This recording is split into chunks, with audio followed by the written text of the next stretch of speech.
नमस्कार दोस्तों, मैं नरसिंह सूर्यवंशी, उच्च माध्यमिक शिक्षक, शासकीय कन्या उच्चतर माध्यमिक विद्यालय आगर मालवा।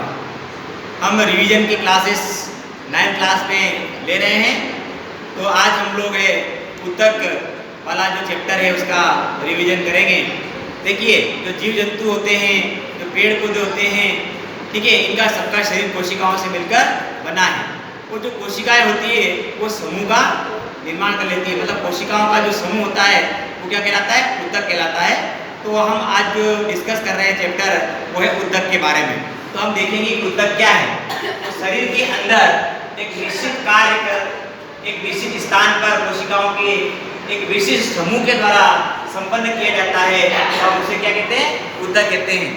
ठीक है, तो या इंग्लिश में इसको क्या बोलते हैं? टिश्यू। ठीक है ना, क्या बोलते हैं उसको? इंग्लिश में टिश्यू।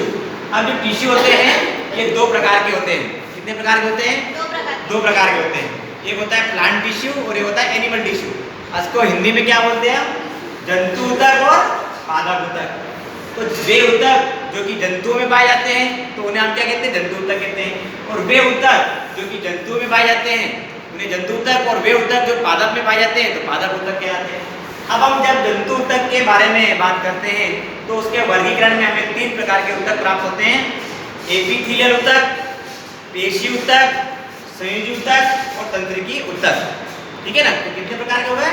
4 प्रकार के। एपिथेलियल, पेशी उत्तक, संयोजी उत्तक और तंत्रिकी उत्तक। ठीक है जी। अब हम बात करते हैं पादप उत्तक की।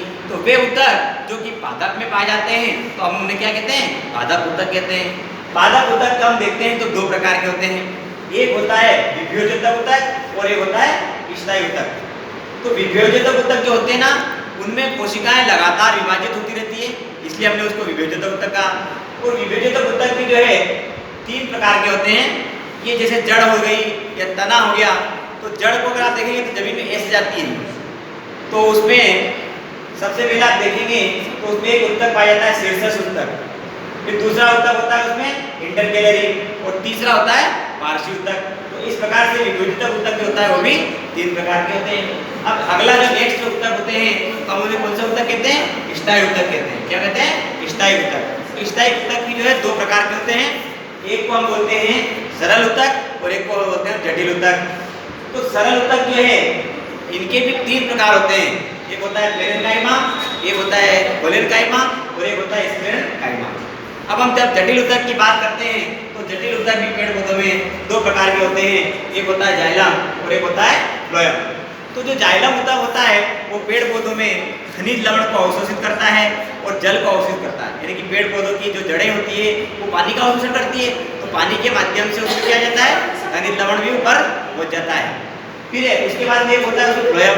तो जब पेड़ पौधों के अंदर भोजन का निर्माण होता है, आपको पता है कि पेड़ पौधों में भोजन कौन सी विधि के द्वारा बनता है? तो प्रकाश संश्लेषण के द्वारा बनता है, क्योंकि सूर्य का प्रकाश उस पर गिरता है। कार्बन डाइऑक्साइड जब स्टोमेटा खुलते हैं तो उसके अंदर चली जाती है, तो कार्बन डाइऑक्साइड, ठीक है, और सूर्य का प्रकाश और जल मिलके ग्लूकोज का निर्माण करते हैं और ऑक्सीजन गैस जो है बाहर विमुक्त करते हैं। तो इस प्रकार से हमने देखा कि उत्तक का वर्गीकरण जो है कैसा होता है। आपको यह वीडियो अच्छा लगा तो इसे शेयर कीजिए, लाइक कीजिए और सब्सक्राइब कीजिए। धन्यवाद। राधा स्वामी।